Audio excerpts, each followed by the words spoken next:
Hello everyone, welcome to the Aardvark Swift podcast. I'm your host Michael Rubber, and with me today are some people from Outerdawn. They're a new and ambitious studio based in Auckland, New Zealand.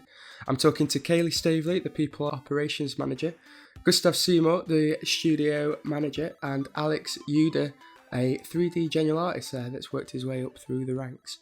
Hello to you all, thank you for joining me today. Great, thanks for having us. Thanks for having us. Pleasure. No problem at all.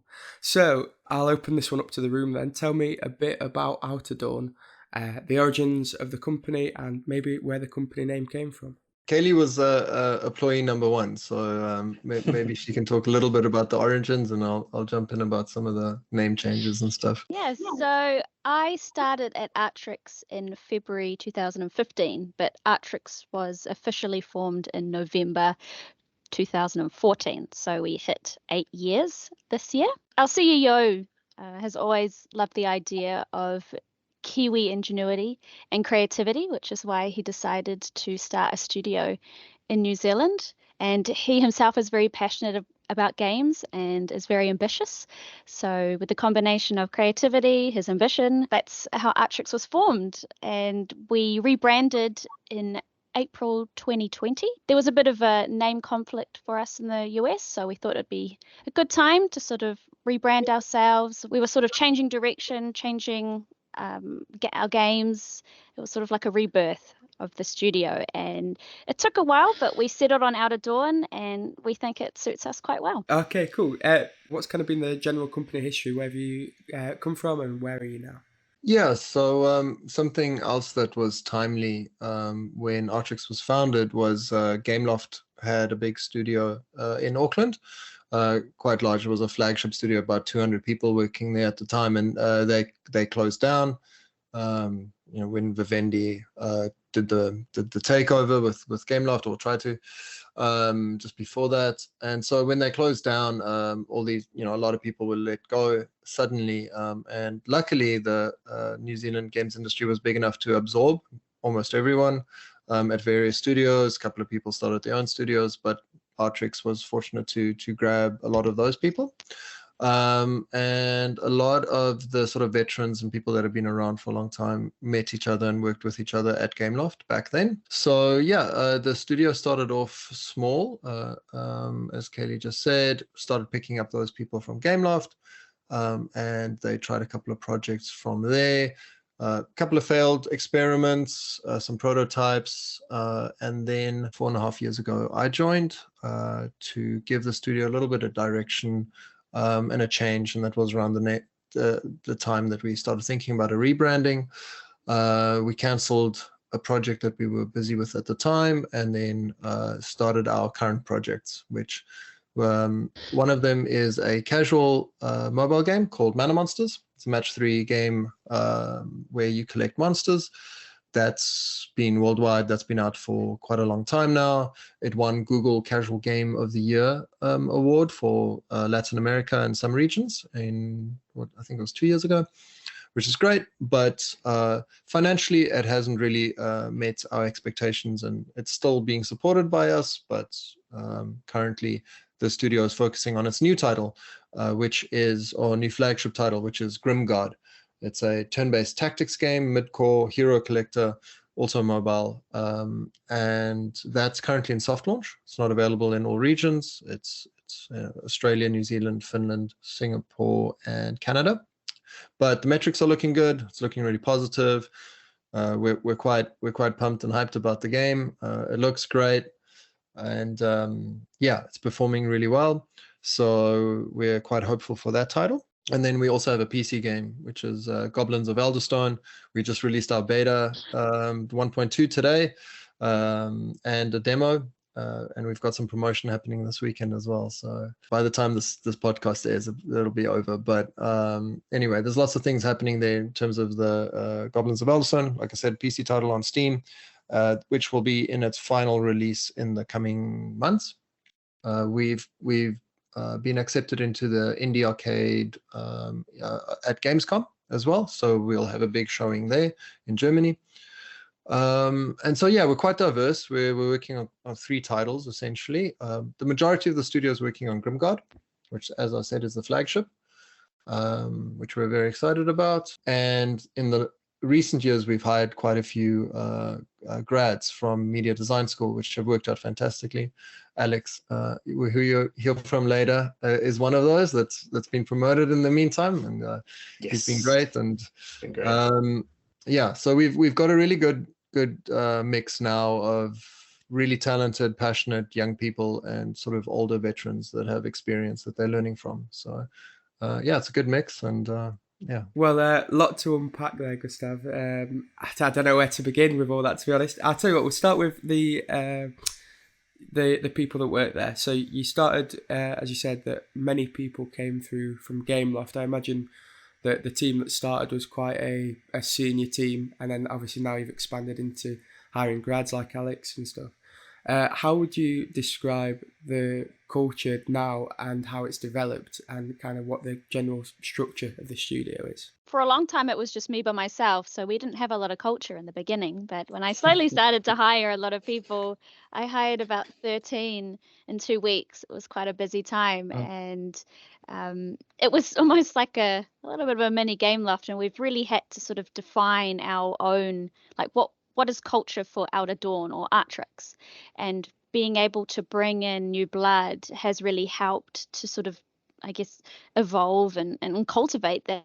And right now things are quite fun and lively. We have really good banter, really good like inside jokes, and I think that we're quite welcoming to all the new starters. You know, I catch up with them within their first 3 months, and they've always said how welcoming and helpful and how fun a lot of people are. And I think that's such a good testament for us, because that's what we want. You know, a lot of people already know everyone. The industry itself is quite small in New Zealand, so everyone always knows someone. And so being able to bring on board grads and anyone new, even from say overseas, it's always been great that we can sort of absorb them and they can find their little place within the studio. Yeah. We're always creating opportunities for social interactions, whether that's through, you know, playing computer games or board games, and we have a few clubs like movie club and board game club, and we try and meet outside of work hours as well, whether for pool or bowling. And a lot of people aren't just colleagues, they're also friends outside of work, which is great, being able to work with your friends. Maybe not all the time, but I think most times it's pretty cool. You know, we really do live and breathe games. Yeah, that's great to hear. And, you know, like you said, like even though the industry is sort of relatively small in New Zealand, it's like having everyone that knows everyone. I suppose you build up like quite a nice little network of people that are all passionate about the same thing, and then especially then you can bring in like-minded people into your studio. So you mentioned that like it was set up in like a creative and diverse centre of like game development, and also your CEO wanted to set up somewhere with the Kiwi spirit. How do you think that where your studio is based affects your culture? Does it impact it? Does it heighten it at all, would you say? Well, Auckland is actually one of the most diverse cities in the world. So while our CEO set up a studio here because of Kiwi creativity, we're actually able to draw upon lots of different creative aspects from different people all around the world, which is great. It means that we have different ideas, different cultures. We have a very diverse range in ages. So like we've mentioned, we have had a lot of grads from Media Design School who come with a lot of passion and enthusiasm, and we pair them with our experienced veterans. It's such a great combination. Yeah, would you say there's quite a decent mentorship and progression path for the new grads that come through? Yeah, I mean, personally, of course, I've experienced that going from a junior to a mid. I think one of the first one-on-ones that Gustav and I had, was like a meeting about kind of where I want to be in X amount of years, and right from the get-go, we kind of spoke about what I'm looking for. And I guess, you know, Gustav's really catered, like, what things can I do in the office? What tasks can I do that will help nurture kind of what I'm after, that will also help, you know, the studio and what they need as well. So progression from the get-go has just been fantastic. It was one of the first things we did is we paired Alex with a very senior, very talented animator that we had, sat him next to him, and he could. Luckily, Alex was a sponge, so he could absorb a lot. But we tend to do that. Try and put the grads next to somebody that's very senior and very experienced.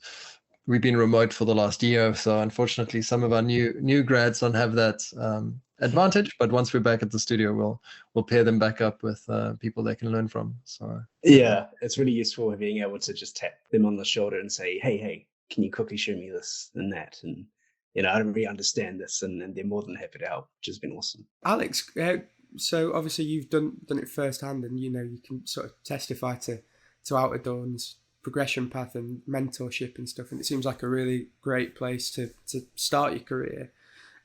Is there any advice that you could give to aspiring graduates or people that would like to get into the industry? Yeah, for sure. Like I guess for myself, I went to uni one time, got a couple of diplomas in character animation, and then once I got more serious, I got a degree. So I'm saying is that there's quite a bit of a journey leading up to this point. So for me, it wasn't easy, but I definitely found that for myself was just the main thing is to keep yourself motivated, keep learning, especially for graduates as well. Finding that first job once you graduate can be super difficult. I know during my last semester, I looked at all the studios that are hiring, what they're after. I kind of went out of my way to make sure I have what I need to nail the art tests and interviews, right? And so just keep yourself motivated, keep learning. Say for those that want to get in the industry that aren't doing uni, or maybe they're going down a different route, I would just say, keep onto it. If you find yourself having spare time, definitely use that time to see what aspect of game development do I really want to get into, and just go hard with it. Yeah, I think that's really good advice. I think the recruiters I talk to, particularly on the grad desk, they talk a lot about how it's like you can do uni, but it's about all the specific stuff that you do to self-improve yourself outside of that as well. And also on this podcast, I've talked to people that got into the industry in quite high places now that didn't go to uni but have developed their own skills, and it's just about using that passion to really get to where you need to be and understanding the needs of the industry and changing with those and making sure you're on top of that, would you say? Yeah, for sure. Passion, definitely number one. Passion and drive. Yeah, employers, anyone you talk to in the industry, they'll pick up on that, and that if they can see this guy's keen, then they're more than welcome to bring you on board. And just kind of going down. Things won't happen, I guess. They won't come to you per se. Definitely go out and seek what you need. For me personally, that was uni, because I knew the tutors there would know people in the industry as well, so I made sure to use that kind of avenue. So I guess connect as well, try and connect to those who may have someone they know who's in the industry as well. Absolutely. So Alex, you've been at Outerdawn now for, was it 3 years? It'll be 3 years next month, in a month, basically. Well, I wish you congratulations preemptively, I suppose. But I wanted to ask about Outerdawn's hiring process. So I suppose we've got, the studio manager, and we've got someone that's been hired from graduate level. I was wondering if you, from two different perspectives, it'd be really nice to hear what Outerdawn's sort of hiring process is like. Yeah, sure. I think Caley would be good to take that. She does all our recruiting from start to finish. It starts with her, ends with her, and we've got quite a robust system that we've built up over the years. So I think she's best qualified to answer that one. Before Caley does, I can't believe that I missed that. You'll have to forgive me. Like you said, you're the best person to ask. When you said you hired 13 people in 2 weeks, I don't know why it slipped my mind. So, Caley, if you'd like to, go ahead. She does a great job with that. So I think I'll let her take that one. Thank you. Yeah, of course. So like Gustav said, we've got quite a robust process. The first thing we often do while putting out job ads is to screen all candidates first. There are particular things that we're always looking for. Unity is the game engine that we use to make Grimguard. So obviously having Unity experience is one of the first things we look out for. once we think you've sort of ticked all the boxes, we set up an initial interview, and that's a bit more of a character interview. We want to get to know you, your career, what drives you, what are your ambitions, why do you think that you would be a good fit for our studio? And if we think there's some really good energy between everyone, then we'll move you on to a technical interview.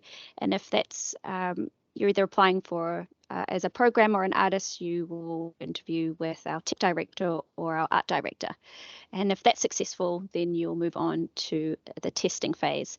And we have a few tests, and then a follow-up. We'll have a bit of a chat about how the test went and whether we want to move forward. Then we have reference checks, and if that's all successful, then we offer a job. Nice. It sounds like a quite simple process, but you find everything you need to know, and especially talking about that culture, the culture fit, the talk at the beginning. I suppose that's like a big deal for Outerdawn as well. We're not just colleagues. We're a little bit of a family, and so we want someone to be able to assimilate well into our culture and enjoy themselves. It's not just a job. We want them to really love what they're doing, and so that's what we look for. Alex, what was from a grad perspective, what was it like to be hired through Outerdawn? It was very good, of course. My first major job outside of part-time jobs, so the hiring process was quite interesting, and that you apply for the job, they give you Outerdawn gave me an art test, so for me it was animation rigging. So I would do the art test, and then hand it in, and then after that generally it's a couple of interviews, and the culture interview was like, I guess, one of the most equally as important as say the art tests, and just to see the kind of character you are, of course, and endeavors, if they're going to be learning. I want to go from junior to senior, and seeing what we can cultivate out of this person. That's I felt that during the culture interview, it was like all about me at the time, and it was very robust word for it, I guess. It was good. Caley, I would like to know, is there when you are doing the sort of chat to find out about character, or even particularly aside in the technical aspects, aside from Unity and stuff, is there any specific things that you look for, or anything that's a massive green flag in a candidate, like maybe like if they're a team player, or if they The perfect example of a great interview was Alex's.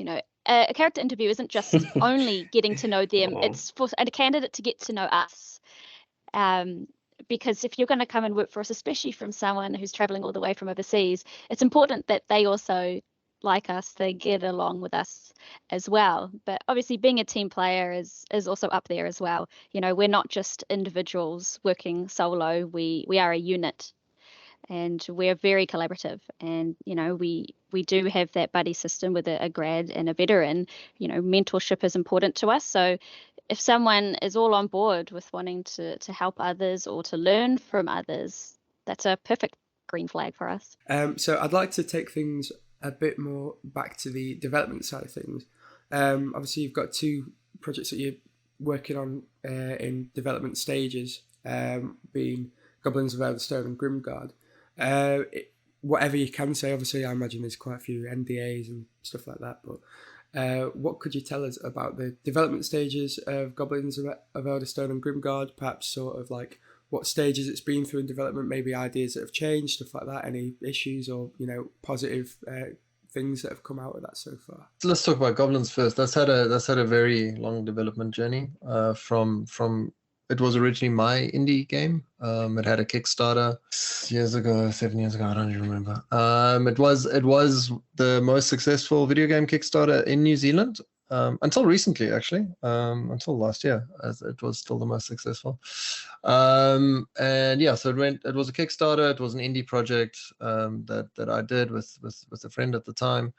And then it went through many hands. It went through we had a publisher at one point, then we didn't have a publisher. We had investors, and we didn't have investors. Real typical kind of indie roller coaster ride. But eventually, then it found a new home here at Outerdawn. Outerdawn now owns the IP. and I still get to work on it and finish it, so which is great. And the original team that was working on the game when we were still indies, when we were a few people, actually the whole team got picked up by Outerdawn. So Roy and Moritz and myself, we were working on the project, continue working on the project, which is great. So there's that continuity throughout the development, and we kept growing our community around the Kickstarter backers and the Discord, and growing that. The game's gone from a small indie title that was overly ambitious to a very polished, still independent, but larger polished game that only a studio could really bring out. And fortunately, we've been able to maintain that indie development, indie spirit is completely. I'm still the creative director of the project, as I've been from day one, which is awesome. It's been a long journey, but as I said, we just released our free demo today. We are in beta, and we're about to finally get out of early access for our full release. And we'll be showcasing that at Gamescom in August. So yeah, that's very exciting. And a PC title, and we'll see if we do more PC titles in the future. I guess the success of this title will have an influence on that. And then for our main business, mobile, we're a studio that iterates. We're allowed to fail, which I think is vitally important, but also rare. It's a business at the end of the day. But it's allowed us to grow and learn as a team. And the more games you get to make together as a team, the better you become at it. And so, yeah, we had Mana Monsters. We did a lot of things right. It had fantastic review scores. It's really well received. Has like 4.8 review score throughout its life. Out of 5.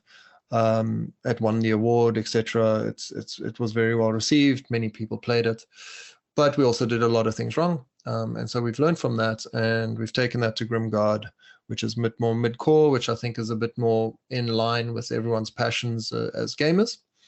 And also in line with a lot of our art talent and what we're capable of doing. Turn-based tactics game, which is a lot of fun, which our designers are really into. So I think from that we already see it's a better game in terms of gameplay, but also has the lessons that we learned that we got wrong. And that has been in development for 2 years, and we're still in soft launch. Again, iterative. We've rebuilt a few systems that weren't quite as polished or quite as robust as they needed to be, or as extendable as they needed to be. And fortunately, we get given the roadway and the bandwidth to redo things when they're not working, which is fantastic. And yeah, we have, like I said, high hopes for that title to really be great, and really be successful. And yeah, I guess it's still early days, so not everyone can see it. Not everyone will be able to see it. There's some YouTube videos out there, and lots of people downloading the APKs off platform, which is great.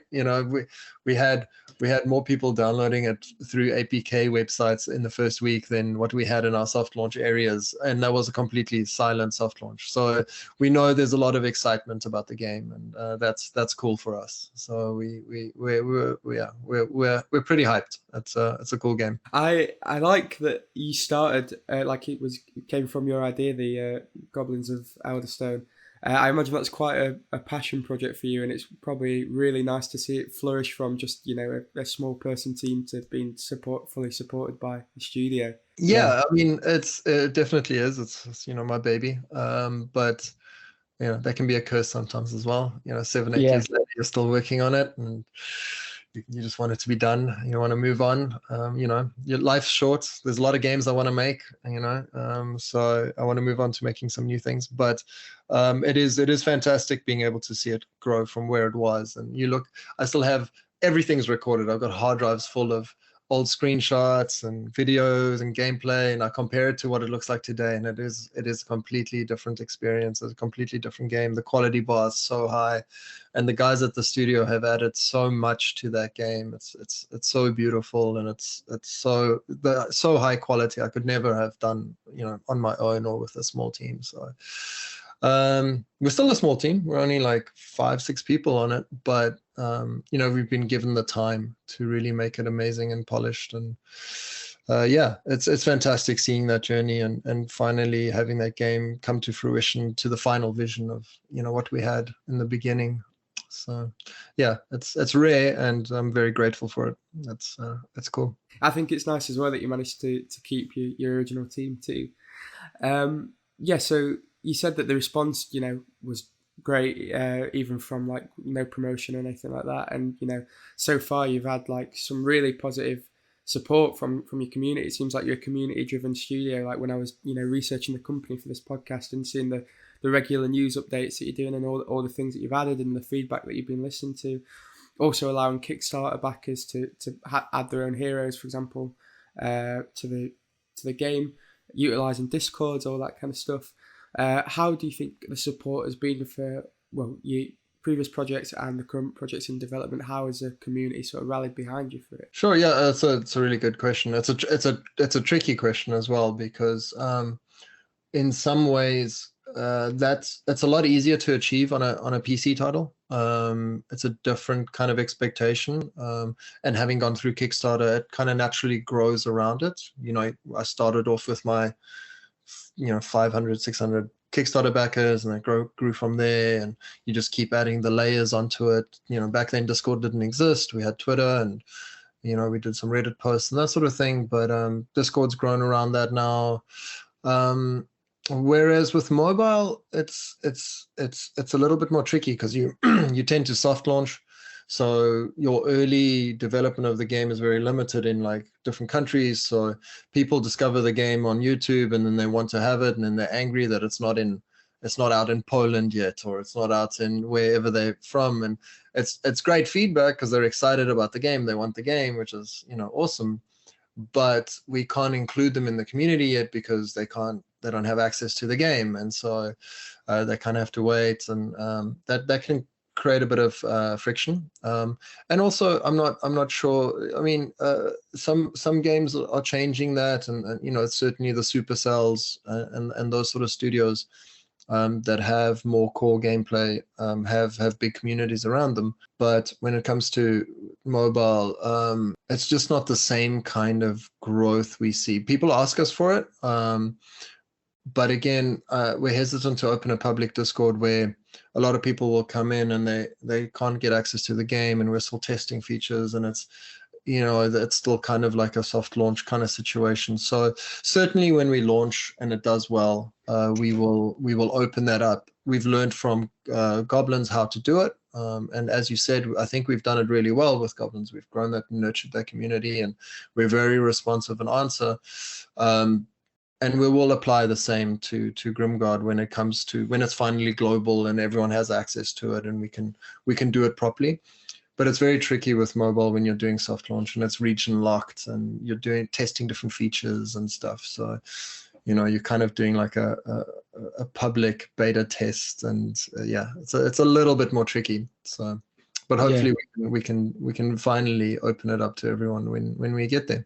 Yeah, of course. I mean, I suppose it's still just such a positive response to, not have a finished product to show people, but even still getting the massive support. And it's sort of like, especially when you kind of doing it as a two-way thing with Kickstarters and stuff, they trust in you to deliver what they want to see, and you get to make your game. So it's arguably a good way of doing it as well, because you're building that investment in your product from the very beginning. But yeah, through your projects, like I said in my research, it seems like each one has like a distinct art style, with Mana Monsters, Goblins of Elderstone, and Grimguard taking a bit more of a dark kind of almost like comic book like style. How do you kind of set that? And in terms of your internal studio, you said you're working on a team of 5 or 6 for Goblins. Do you have sort of like overlapping artists, for example, that work on those, or do you, when you need an additional pair of hands, do other designers come over? Is that kind of something that happens in your studio? We do get asked that quite often, because a lot of studios kind of tend to have the very uniform kind of art style, and they tend to make the same games over and over, which has its strengths because you get better at it. Because Goblins was originally independent and from the studio, it was my game, so it had its own history, and the artist, fantastically talented guy, Moritz, a good friend of mine, was working on it. We developed that art style together. And back then, the low poly art style was like super new. No one was doing it. I thought it was very clever for picking that art style at the time, where, here we are 7-8 years later, and a lot of games have it now. So it's not that unique selling point anymore. But that was the idea at the time, is we wanted to do something that was a little different, a little bit stylized. And Goblins, the theme suited that kind of well. And we wanted to do something colorful. And we landed on a style between Moritz and myself, lots of research and going through Pinterest for days at a time and finding cool references, and very excited about it at the time. It was very cool. And like I said, very few games were doing this like low poly style, which was cool. But yeah, it's evolved and developed, and having Moritz stay onto the team, even changing as we changed hands, he stayed on the project with us towards the end. And that helped us kind of improve it and polish it. But at the same time, we had more people join the team, and that brought kept elevating the art style, or the quality bar. And our art director at Outerdawn, who's also a dear friend of mine, Matt, a fantastic art director, would then help us and guide and, improve and do paint overs and give Moritz a lot of feedback. And so it just kept getting better and better and better. So it became more refined, which is fantastic, but still stayed unique. And then Mana Monsters, Matt and I, Matt was the first person I hired when I took over and joined the studio as studio manager. And we inherited the style of the monsters. The monsters had already been done. Mana Monsters was kind of already around, but the game was quite different. And so we had to find something that still fit all the monsters and all the content that had already been done, but elevated and take it in a direction that was polished and something that we were proud of. And I think we landed on a really good sweet spot. It's got that lovely, like, I always call it Saturday morning cartoon kind of, Pokemon kind of style. And I think we did a really great job on that. So then when we started talking about the next project, which is, now Grimguard, we knew we wanted to do something different. This was the era of our first game as Outerdawn. Rebranding, new studio, lots of new people, new energy. And one of the reasons we wanted to do something a little bit different.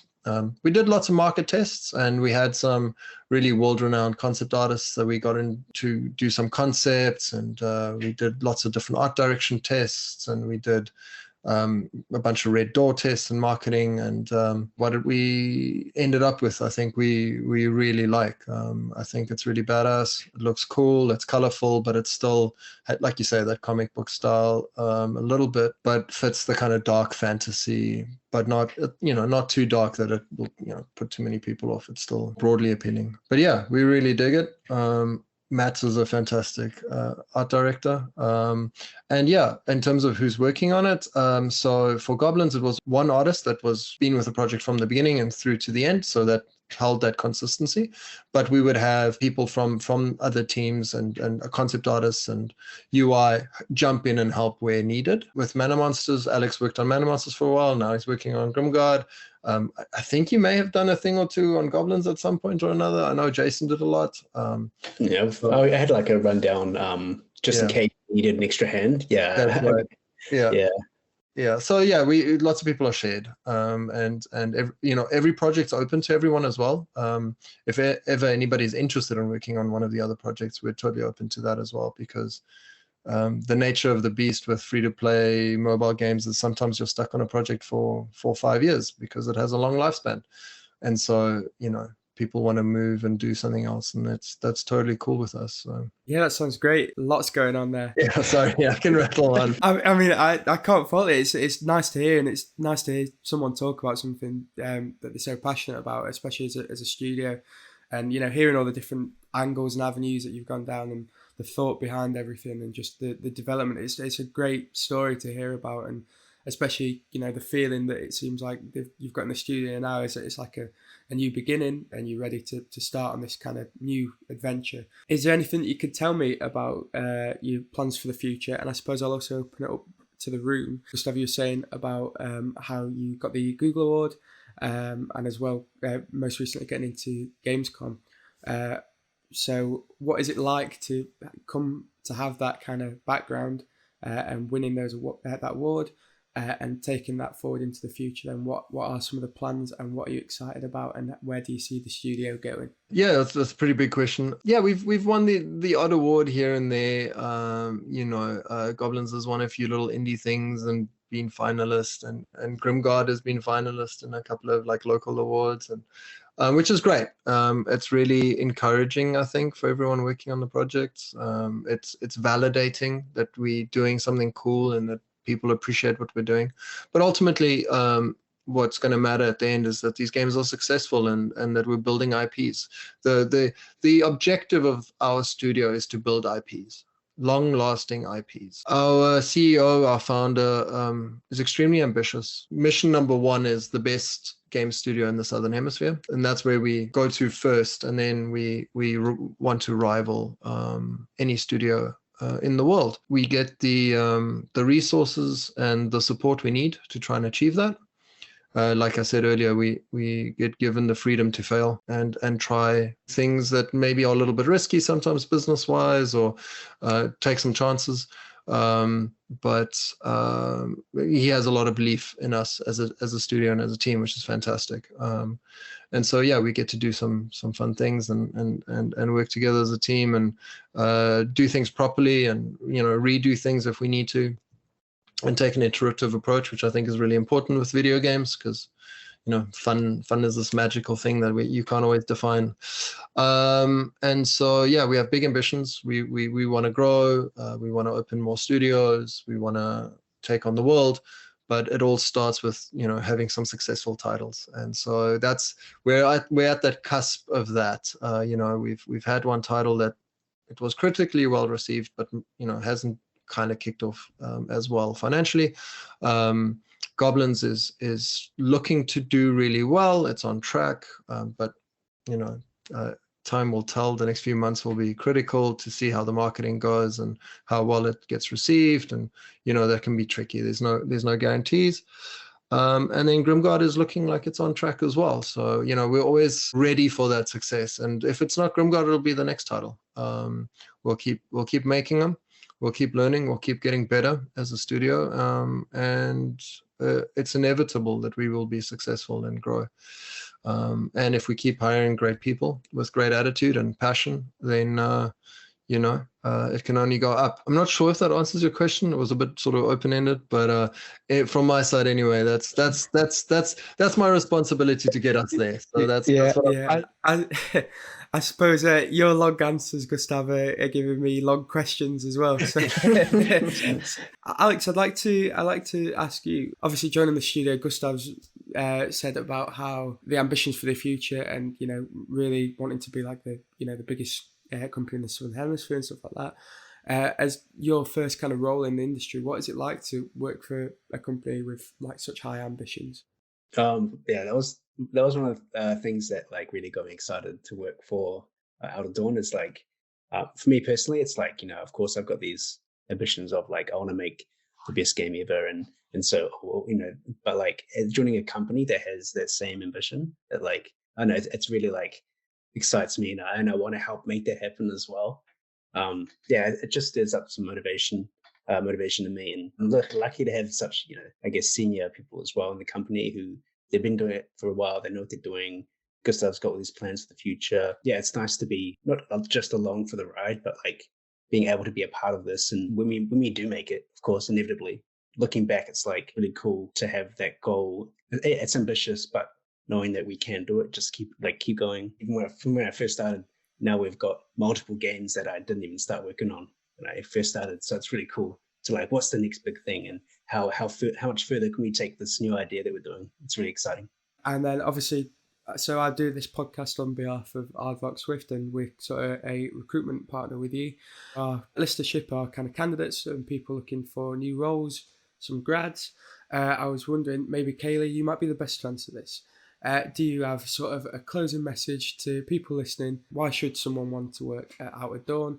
And what message would you have to someone that would be interested? Well, I mean, I've been here 7 years, so I mean that's a testament. This place is great to work for, and I can't wait to see and witness our success. And we would love to bring other people on board to join us for that. We're a fun, colourful, crazy environment, and we think it'd be appealing for a lot. We're very supportive of all of our employees, grads, and those who've been here for a long time, along with their families as well. We're supportive through working from home as well as the studio.